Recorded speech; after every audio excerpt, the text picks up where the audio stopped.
ഇന്ന് നമ്മൾ ഫിക്സ് ചെയ്യാൻ പോകുന്നത് തോംസൻ്റെ ഒരു കുഞ്ഞ് ടി വിയാണ്. അതായത് 24 ഇഞ്ചിൻ്റെ TM2490 എന്ന ടി വിയാണ്, മോഡൽ വരുന്ന ടി വിയാണ്. ഇതിൻ്റെ കംപ്ലയിൻറ്റ് നമുക്കൊന്ന് കാണാം. അപ്പോൾ സ്റ്റാൻഡ് ബൈ റിലീസ് ചെയ്തപ്പോൾ തന്നെ പിക്ചർ ജസ്റ്റ് ഒന്ന് വരുന്നു. അപ്പോൾ തന്നെ വീണ്ടും സ്റ്റാൻഡ് ബൈ, അതായത് റെഡ് ലൈറ്റിലോട്ട് തന്നെ തിരിച്ചു പോകുന്നു. ഇതാണ് കംപ്ലയിൻറ്റ്. അപ്പോൾ ഇതാണ് നമ്മളിന്ന് ഫിക്സ് ചെയ്യാൻ പോകുന്നത്. അപ്പോൾ ആദ്യമായിട്ടാണ് ചാനൽ കാണുന്നതെങ്കിൽ എന്തായാലും സബ്സ്ക്രൈബ് ചെയ്യാനോ ഒന്ന് ലൈക്ക് ചെയ്യാനും മറക്കരുത്. അപ്പോൾ നിങ്ങൾ കണ്ട പോലത്തെ കംപ്ലയിൻറ്റ് നിങ്ങൾ ചിലപ്പോൾ നിങ്ങളുടെ ടി വിക്ക് ഉണ്ടായിരിക്കാം. അപ്പോൾ അത് എന്ത് കാരണം കൊണ്ടാണെന്ന് നമുക്കൊന്ന് ചെക്ക് ചെയ്ത് നോക്കാം. അപ്പോൾ നമ്മൾ എന്തായാലും ഇതിൻ്റെ ബാക്ക് കവർ അഴിച്ച് എന്താണ് കണ്ടീഷൻ എന്നുള്ളത് ജസ്റ്റ് ഒന്ന് ആദ്യം ഒന്ന് നോക്കാൻ പോവുകയാണ്. ഇതൊരു HD ടി വിയാണ്. അതുകൊണ്ട് തന്നെ ഇപ്പോൾ വരുന്ന ടി വികളിലെല്ലാം തന്നെ കോംബോ ടൈപ്പ് PCB, അതായത് കോംബോ ബോർഡ്, പവർ സപ്ലൈയും അതുപോലെ മദർ ബോർഡും ഒരുമിച്ചുള്ള PCB ആണ് വരുന്നത്. കൂടെ കാണാം. നമ്മൾ ഫിസിക്കലി ചെക്ക് ചെയ്യുന്ന സമയത്തിനകത്ത് കമ്പോണൻറ്റ് വൈസ് ഡാമേജ് ഒന്നും കാണാനില്ല. ചിലതിൽ കുറേ നാൾ വർക്ക് ചെയ്യുമ്പോൾ കപ്പാസിറ്റേഴ്സ് ബൾജ് വരാറുണ്ട്. അതുപോലെ LED ബാക്ക് ലൈറ്റ് പോകുമ്പോൾ ഇത്തരത്തിൽ ചിലതൊക്കെ ഷോർട്ട് ആകുമ്പോൾ വരാറുണ്ട്. ഇവിടെ ഫിസിക്കലായിട്ട് ഡാമേജ് ഒന്നും കാണാനില്ല. എങ്കിലും നമ്മൾ ജസ്റ്റ് കമ്പോണൻസൊക്കെ ഷോർട്ട് ആണോ എന്ന് ചെക്ക് ചെയ്ത് നോക്കുന്നുണ്ട്, ഡബിൾ ചെക്ക് ചെയ്യുന്നുണ്ട്. ബാക്ക് ലൈറ്റിൻ്റെ ഡയോഡ് നമ്മൾ ചെക്ക് ചെയ്ത് നോക്കുന്നുണ്ട്. അതുപോലെ മോസ്ഫെറ്റുകളൊക്കെ ഒന്ന് ജസ്റ്റ് പ്രൈമറി ആയിട്ട് നമ്മൾ ചെക്ക് ചെയ്ത് നോക്കുന്നുണ്ട്. പക്ഷെ ഇവിടെ അതൊന്നും ഷോർട്ട് കാണിക്കുന്നില്ല. എന്തെങ്കിലും കമ്പോണൻറ്റ് ഷോർട്ട് ഉള്ളത് കൊണ്ട് വരാം. അതുമല്ലെങ്കിൽ റെഗുലേറ്റർ ICകൾ കംപ്ലയിൻറ്റ് വരുമ്പോൾ, അത് വോൾട്ടേജ് കറക്റ്റ് കിട്ടാതെ വരുമ്പോൾ ഇത്തരത്തിൽ വരാം. പാനൽ ഷോർട്ടാണെങ്കിൽ വരാം.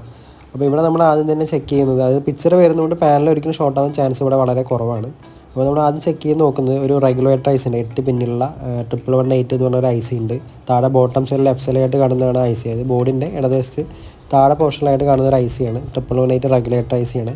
അപ്പോൾ അത് ചില ബോർഡുകളിൽ ഇത്തരത്തിൽ ആ IC കംപ്ലയിൻ്റ് ആകുമ്പോൾ ഇതുപോലെ കംപ്ലയിൻറ്റ് വരാറുണ്ട്. മുമ്പ് ഒരുപാട് തവണ കിട്ടിയിട്ടുണ്ട്. VU, അതുപോലെ തോംസൺ, ലോയിഡ് എന്നീ പറഞ്ഞ ടി വികൾ, കോംബോ ടൈപ്പ് PC പറഞ്ഞ ചില ടി വികളിൽ ഈ 1118 IC കോമൺ ആയിട്ട് കണ്ടുവരുന്നുണ്ട് കംപ്ലയിൻറ്റ്. അതുകൊണ്ട് നമ്മൾ ആദ്യം തന്നെ ആ IC ഒന്ന് മാറി നോക്കുകയാണ്. അപ്പോൾ അത് ചിലർ ചോദിക്കുക എന്തുകൊണ്ടാണ് ചെക്ക് ചെയ്തിട്ട് വോൾട്ടേജ് ഉണ്ടോ നോക്കിയിട്ട് മാറാൻ പറ്റില്ല. അപ്പോൾ നമ്മൾ ആദ്യം തന്നെ അത് വളരെ സിമ്പിളായിട്ടൊരു കാര്യം ആയതുകൊണ്ട് നമ്മൾ ആദ്യം തന്നെ അത് ജസ്റ്റ് ഒന്ന് മാറി നോക്കുന്നത്. അപ്പോൾ എന്തായാലും ഹോട്ട് എയർ വെച്ച് നമ്മളത് ഊരി മാറ്റുന്നുണ്ട്, IC ഒന്ന് റിമൂവ് ചെയ്തെടുക്കുന്നുണ്ട്.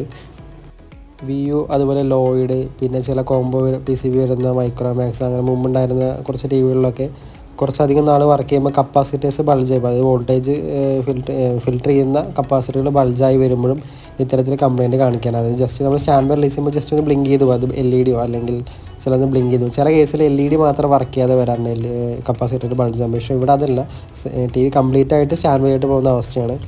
അപ്പോൾ എന്തായാലും നമ്മൾ പുതിയ IC ഇടാൻ പോവുകയാണ്. പുതിയ 1118 IC, അതിന് 8 പിന്നുള്ള IC ഇവിടെ നമ്മൾ അതിനകത്ത് അറ്റാച്ച് ചെയ്യാൻ പോവുകയാണ്. അപ്പോൾ ഈ ഒരു IC കോമൺ ആയിട്ട് കംപ്ലയിൻറ്റ് വരുന്നൊരു IC ആണ്. 1118 8 പിന്നുള്ള IC കോമൺ ആയിട്ട് കംപ്ലയിൻറ്റ് വരുന്നൊരു IC ആണ്. അതുകൊണ്ട് ഒട്ടുമിക്ക കോംബോ PCBകളിൽ ഫിൽട്രേഷൻ, അതായത് റെഗുലേറ്റർ സെക്ഷനിൽ വരുന്ന കംപ്ലയിൻറ്റ് ഭൂരിഭാഗം ഈ IC കംപ്ലയിൻറ്റ് ആവുന്നതുകൊണ്ടാണ്. അപ്പോൾ എന്തായാലും നമ്മൾ ഈ ചില ICകൾ ഓവറായിട്ട് ഹീറ്റ് ആവാറൊക്കെ ഉണ്ട്. പക്ഷേ ഇവിടെ നമുക്ക് അങ്ങനെ ഹീറ്റിംഗ് ഒന്നും കാണാനില്ല, അതായത് പ്രോസർ ഹീറ്റിംഗ് ഒന്നും ഇല്ല. അതുകൊണ്ട് തന്നെ നമ്മൾ അതുകൊണ്ട് തന്നെയാണ് ഈ 1118 IC ആദ്യം തന്നെ നമ്മളൊന്ന് മാറി നോക്കുന്നത്. ചില PCBകളിൽ ഇത്തരത്തിൽ മെയിൻ പ്രോഗ്രാമിൽ ഒരുപാട് ഓവർ ഹീറ്റായിട്ട് ഇതുപോലെ കംപ്ലയിൻറ്റ് കാണിക്കാറുണ്ട്. അങ്ങനെയാണെങ്കിൽ ആ മെയിൻ IC മാറിയ ആ പ്രശ്നം സോൾവ് ആവും. പക്ഷേ അങ്ങനെ മാറുമ്പോൾ ചില കേസുകളിൽ ആ ബോർഡ് ഒരുപാട് ഹീറ്റ് ചെയ്യുമ്പോൾ അതിൻ്റെ ട്രാക്കുകളൊക്കെ കത്തിപ്പോകാനോ അല്ലെങ്കിൽ ഡാമേജ് ആവാനൊക്കെ ചാൻസ് ഉണ്ട്. അങ്ങനെ മുമ്പുണ്ടായിരുന്ന അത്ര ക്വാളിറ്റി ചില PCBകളിൽ കാണാറില്ല. അതുകൊണ്ട് അങ്ങനെ ചെയ്യുന്ന ചില TVകളിൽ പ്രാക്ടിക്കലല്ല.